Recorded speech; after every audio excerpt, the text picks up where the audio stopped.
or well, before we move on to step number 4, make sure we catch our mistakes. We substituted for omega, but we haven't squared it yet. There we go, omega squared. Okay, so M2 minus M1 times GH is equal to M1 plus M2 times AH plus 1/4 M. Now notice the R will get squared, and so that'll cancel with this R squared, and then we'll just be left with a V squared. But same as we did before, we can replace V squared with 2AH. So 1/4 M times 2AH.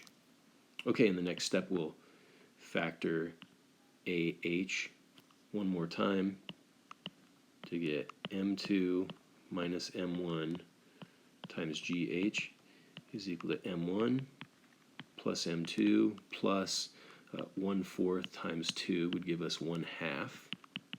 So plus 1/2 M, and then all of those terms are multiplied by AH. And now there's an H on both sides of the equation that we can cancel out. And remember what we're solving for, the acceleration of the system. Previously we found that A is equal to G times M2 minus M1 over M1 plus M2. That's in the case where the string slips as it glides over the pulley. And now we're trying to solve for A in the case where the string grips the pulley. So what do we get?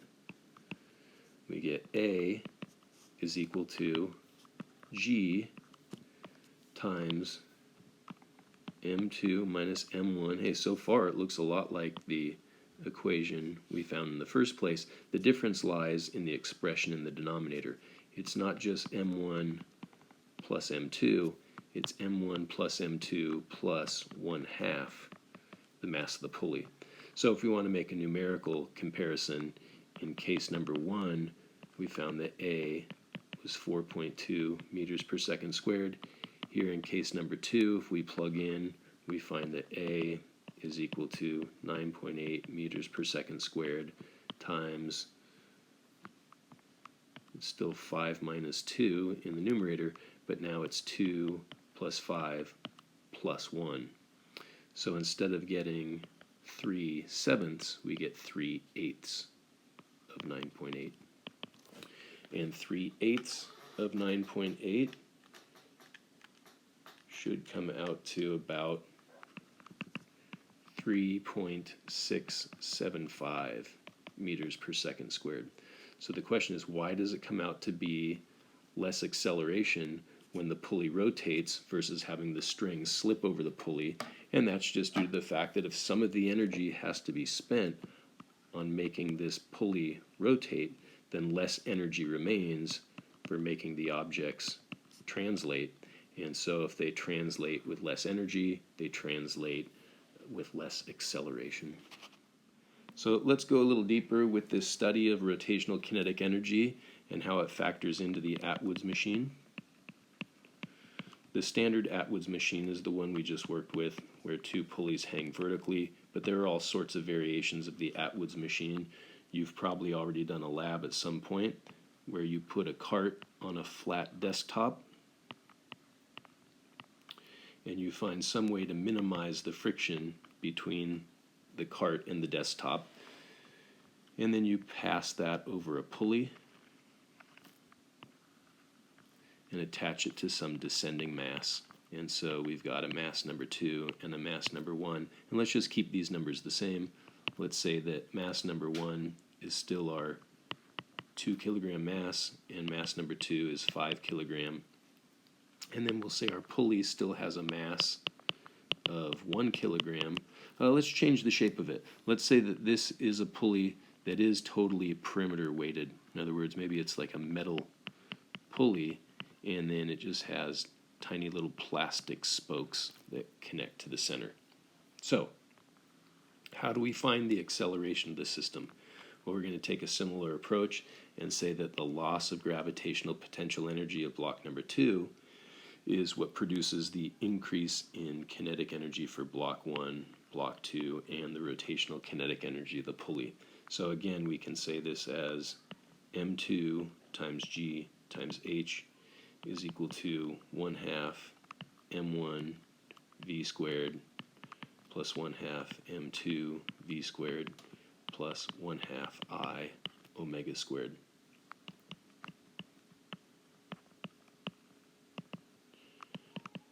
Let's factor out the v squared and replace v squared with 2ah, and we'll substitute in place of rotational inertia mr squared. Now last time we plugged in place of rotational inertia, we had substituted 1/2 mr squared.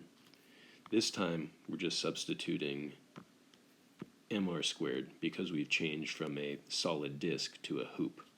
And once again we'll replace omega with v over r, and don't forget to square that. So when the r gets squared, it'll cancel the other r squared, and then we're left with a v squared, which we can replace with 2ah. So now we have in step 3 m2gh is equal to m1 plus m2 plus 1/2 capital M all multiplied by 2, oops, I'm sorry, not 1/2 M. The 1/2 and the 2 canceled out, so just we factor out, we're left with an M, and then the AH factors out. Okay, so if we solve for A, acceleration is equal to g times the quantity m2 over m1 plus m2 plus the mass of the pulley. And note, you might recognize that if we weren't accounting for the rotation of the pulley, we would have said, in the case where the string slips over the top of the pulley, A is equal to g times m2 over m1 plus m2. So the only difference here is we're finding the acceleration when the pulley rotates, and in that case we have to account for the mass of the pulley in the denominator of our expression. So what do we get mathematically in this case?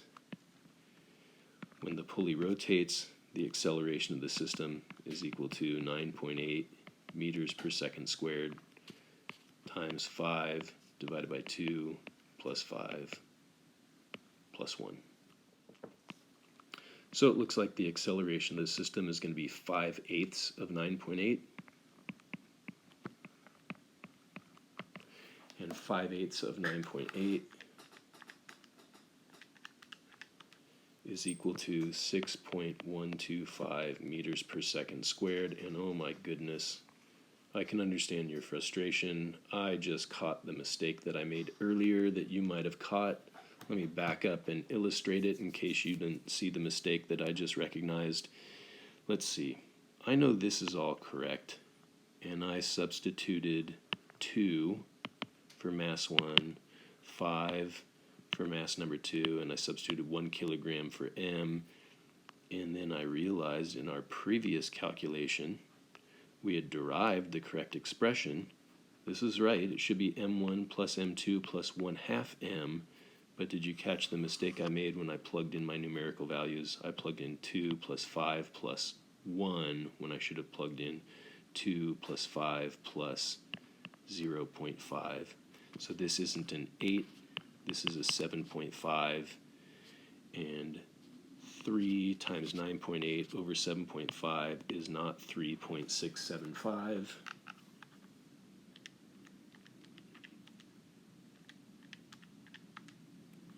It's 3.92 meters per second squared.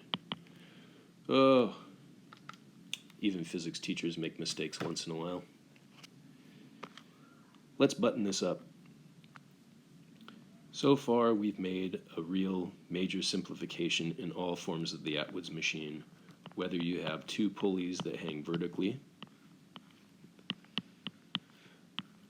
or two blocks that hang vertically when attached to a pulley, I should say, or one block that hangs vertically and another one that slides across a frictionless surface. What are some other examples? Oh, we've probably done problems before where a block slides up a rough surface and attaches to another one that hangs, and we'll just say etc. Up until now, we've assumed, maybe without even stating it explicitly, that the string is gliding over the pulley without putting any energy into the pulley. But that's not the way pulleys really work. When the pulley rotates, then we have to account for the energy of that rotation. In the next chapter, we'll find an alternative approach. Instead of using the law of conservation of energy to derive an expression for the acceleration of the system, we'll use the rotational counterpart to F equals ma. We'll say that the net torque applied to the pulley has to be equal to its rotational inertia times its angular acceleration. So stay tuned for that in our next chapter.